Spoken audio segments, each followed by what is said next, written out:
Hello YouTube. So as you guys know, I'm not very good with electronics that operate off vacuum tubes, and that's why I got another one that operates off vacuum tubes. No, but jokes aside, I did get this from my neighbor who generously gifted this to me. They got it from an estate sale, they said. It does not work.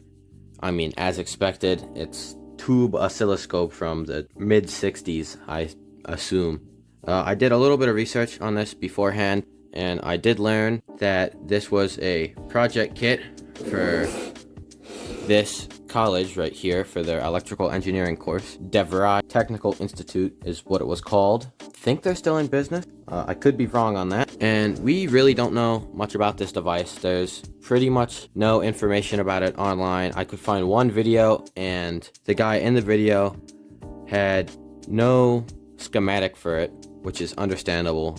He found one that's similar but isn't identical, and all the parts in this thing say DeVry on them.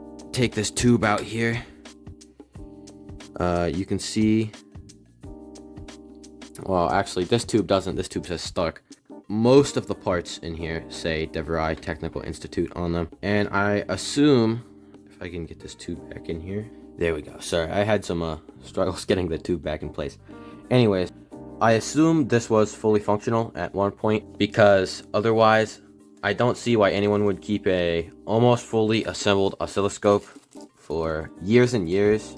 But I assume this still or did work at one point and was fully functional, but obviously really old, and I assume a lot of the capacitors have failed. And as you guys can see, if we turn it around here, there are no circuit boards at all, which is kind of an issue, because replacing these is going to be more of a hassle than normal electronics repair, because there was no circuit board for this. A lot of these capacitors, well, most of them are probably dead by now. I'm okay touching it with my hands, at least I think. Hopefully I don't shock myself and give myself a heart attack here. But anyways, the point of today's video is to mark down what the values of these capacitors are in this notebook I have here.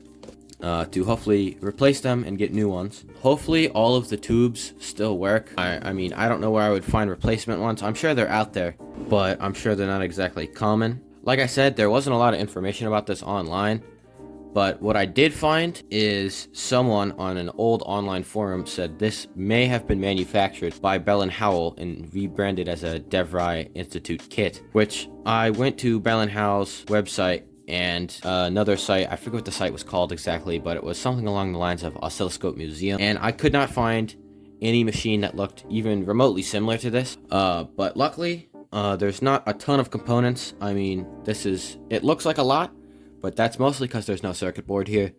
I can dig through this rat's nest of cables and metal and repair some of these capacitors and replace them, more like. So pretty much all that's here is capacitors here. These two big can capacitors right here, and a little mess right here with components. Now, if I had a little more know-how, I would draw schematics for this and probably redo it on a board, but I have no idea what I'm doing or what I'm getting myself into. But, you know, that is how you learn. Let's get started getting values for these capacitors.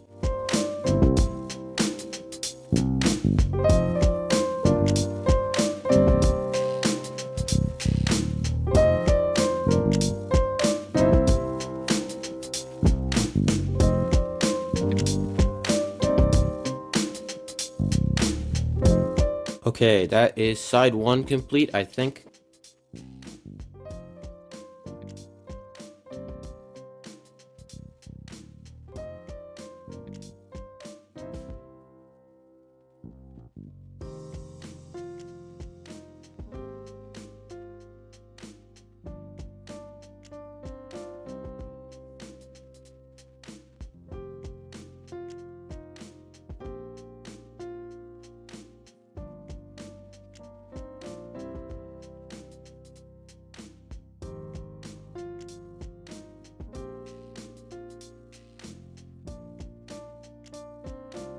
Two things. One, I was yanking on the wrong piece of the tube to remove it.